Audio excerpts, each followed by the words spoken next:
الحمد لله نحمده ونستعينه ونستغفره ونؤمن به ونتوكل عليه ونعوذ بالله من شرور أنفسنا ومن سيئات أعمالنا من يهده الله فلا مضل له ومن يضلله فلا هادي له ونشهد أن لا إله إلا الله وحده لا شريك له ونشهد أن سيدنا ومولانا محمدا عبده ورسوله صلى الله عليه وعلى آله وبارك وسلم تسليما كثيرا أما بعد فأعوذ بالله من الشيطان الرجيم بسم الله الرحمن الرحيم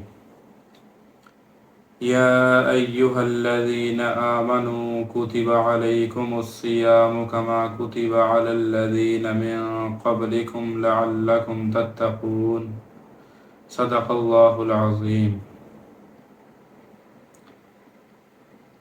تو میں نے جو آج آیت مبارکہ تلاوت فرمائی ہے، اس آیت میں اللہ رب العزت روزے کی فرضیت کا مقصد بیان کرنا چاہتے ہیں کہ روزہ کس مقصد کے لیے تم پر فرض کیا گیا۔ تو اللہ رب العزت اس آیت مبارکہ میں فرماتے ہیں یا ایھا الذین آمنو، اے ایمان والو، کتب علیکم الصیام، کہ تم پر روزے فرض کیے گئے ہیں، کما کتب علی الذین من قبلکم، جیسا کہ تم سے پہلی امتوں پر فرض کیے گئے، لعلکم تتقون، تاکہ تم پرہیزگار بن جاؤ۔ تو اس آیت کے ذریعے اللہ رب العزت نے روزوں کی فرضیت کا مقصد بیان کیا ہے کہ روزے کو فرض کرنے کا مقصد کیا ہے۔ روزے کو فرض کرنے کا مقصد اللہ رب العزت نے اس آیت میں تقوی کو قرار دیا ہے کہ اے ایمان والو، تم پر روزے فرض کیے گئے جیسے تم سے پہلی امتوں پر فرض کیے گئے۔ کیوں فرض کیے گئے؟ لعلکم تتقون، تاکہ تم پرہیزگار بن جاؤ، تقوی والے بن جاؤ۔ تقوی اس دنیا میں ہر مسلمان کی آخری منزل ہے۔ ہماری ساری جد و جہد، ساری کوشش، ساری عبادتیں، ساری بھاگ دوڑ اسی لیے ہونی چاہیے کہ ہم متقی بن جائیں۔ اللہ تبارک و تعالی نے قرآن مجید میں جگہ جگہ ہمیں اس کا حکم فرمایا۔ ارشاد ربانی ہے یا ایھا الذین آمنوا اتقوا اللہ، اے ایمان والو تقوی والے بن جاؤ، تقوی والے بن جاؤ۔ اب تقوی کی حقیقت کیا ہے؟ تقوی اس بات کا نام ہے کہ آدمی کے دل میں اس بات کا احساس اور فکر پیدا ہو جائے کہ میں نے اللہ رب العزت کو اپنے ہر فعل کا جواب دینا ہے اور اس کے سامنے پیش ہونا ہے۔ اگر میں اعمال صالحہ کروں گا تو مجھے اللہ تعالیٰ کی طرف سے انعام ملے گا، اور اگر برائی کے کام کروں گا تو مجھے اس کی سزا بھی ملے گی۔ یہ احساس جب دل میں جاگ جائے اور صبح سے لے کر شام تک ہر کام میں انسان کو یہ فکر رہے تو اس کو تقوی کہتے ہیں کہ میرا ہر کام اللہ رب العزت کی رضا کے مطابق ہو جائے، اسی کو تقوی کہتے ہیں۔ مثلا اگر آپ کو کسی عہدہ دار کے گھر دعوت پر بلایا جائے، صدر کے، وزیر اعظم کے، یا کسی اور عہدہ دار کے،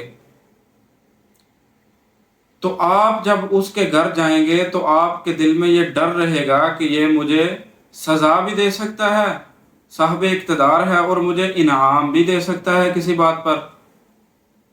تو آپ کے دل میں یہ ڈر رہے گا کہ مجھ سے کوئی ایسی خلاف عادت بات ادھر نہ ظاہر ہو جائے جس کی وجہ سے مجھے وہ اپنے گھر سے بھگا دے یا مجھے سزا دے۔ تو اس کے ڈر سے بندہ کوئی ایسی حرکت نہیں کرتا۔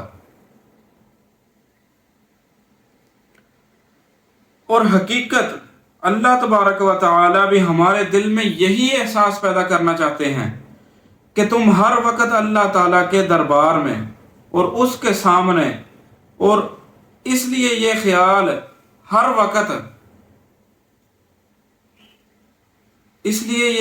ہر وقت اپنے ذہن میں رکھو کہ جو بھی کام میں کروں گا وہ اللہ تبارک و تعالی کی رضا کے لیے کروں گا، اللہ کی رضا اس میں شامل ہوگی، اور اللہ تبارک و تعالی مجھے دیکھ رہا ہے۔ جو بھی کام کریں اس میں یہ خیال رکھیں کہ اللہ مجھے دیکھ رہا ہے۔ لیکن آج کل بندوں کی نگرانی کا ڈر ہے، لیکن اللہ کی نگرانی کا ڈر نہیں ہے۔ شیخ الحدیث مفتی تقی عثمانی صاحب ایک واقعہ ذکر کرتے ہیں۔ وہ فرماتے ہیں کہ 14-15 سال پہلے کی بات ہے، ہم امریکہ میں گئے تھے، ناسا ان کا ایک خلائی اڈا ہے، وہاں پر گئے تو اس وقت ان کے ہیڈ کوارٹر میں آفس میں جانے کی اجازت تھی، جہاں سے وہ کنٹرول کرتے ہیں سب کچھ۔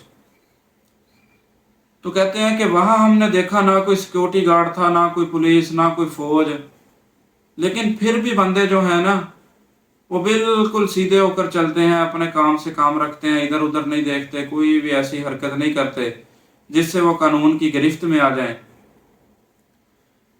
لیکن وہاں یہ تھا کہ جب بھی اندر بندہ داخل ہونے لگتا تھا تو گیٹ پر لکھا ہوتا تھا "یو آر بینگ واچڈ"، یعنی تمہاری نگرانی کی جا رہی ہے۔ تو دیکھیں اس نگرانی کے ڈر سے وہاں کوئی بھی جو بھی جاتا ہے کوئی ایسی حرکت نہیں کرتا جس سے وہ قانون کی گرفت میں آ جائے۔ تو اللہ رب العزت فرماتے ہیں "ان اللہ بما یعملون بصیر"، کہ بے شک اللہ وہ جاننے والا ہے، بصیر ہے۔ تو اللہ تعالیٰ کی نگرانی کا کسی کو کوئی خوف نہیں ہوتا۔ تو روزوں کی فرضیت کا مقصد یہی ہے کہ ہم ہر کام میں اللہ تعالیٰ کی رضا کو شامل کریں تاکہ ہم پرہیزگار بن جائیں، اور تقوی جو ہے، تقوی ہی مسلمانوں کی آخری منزل ہے، اور اسی پر جنت کا دار و مدار ہے۔ انسان کا ہر قول و فعل جو ہے وہ ریکارڈ ہو رہا ہے۔ وہ کس طرح کہ اللہ تبارک و تعالی فرماتے ہیں "کتابا یلقاہ منشورا اقرأ کتابک کفی بنفسک اليوم حسیبا"، کہ تمہارا نامہ اعمال کھول کر تمہارے سامنے رکھ دیا جائے گا۔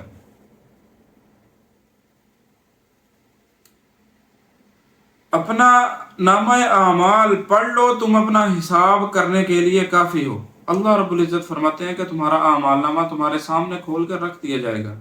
اس کا مطلب یہی ہے کہ ہمارا ہر قول و فعل ریکارڈ ہو رہا ہے اللہ تعالیٰ کے ہاں۔ قیامت کے دن اللہ رب العزت سب کچھ کھول کر آگے رکھ دیں گے کہ یہ پڑھ لو، تم اسے پڑھ سکتے ہو، یہ تم نے سارے اعمال کیے ہوئے ہیں۔ تو روزے سے تقوی کا حصول کیسے ہے؟ اصل میں روزہ بھی در حقیقت مسلمان کے دل میں یہی احساس پیدا کرتا ہے کہ روزہ رکھنے کے بعد خواہ بھوک لگی ہو، پیاس لگی ہو، لیکن انسان کچھ کھاتا پیتا نہیں ہے۔ تو جب انسان کچھ کھاتا پیتا نہیں ہے اللہ تعالیٰ کے خوف کی وجہ سے، تو اسی کو تقوی کہتے ہیں۔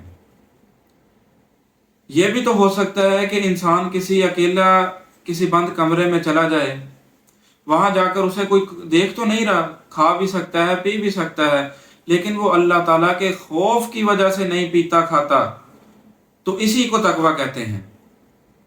لیکن صرف نہ کھانا پینا، بھوکا پیاسا رہنا، یہی تقوی نہیں ہے، لیکن مگر بھوکا اور پیاسا رہنے کے ساتھ ساتھ اپنے ہر کام کو اللہ رب العزت کی مرضی کے مطابق کرنا، اسی کو تقوی کہتے ہیں۔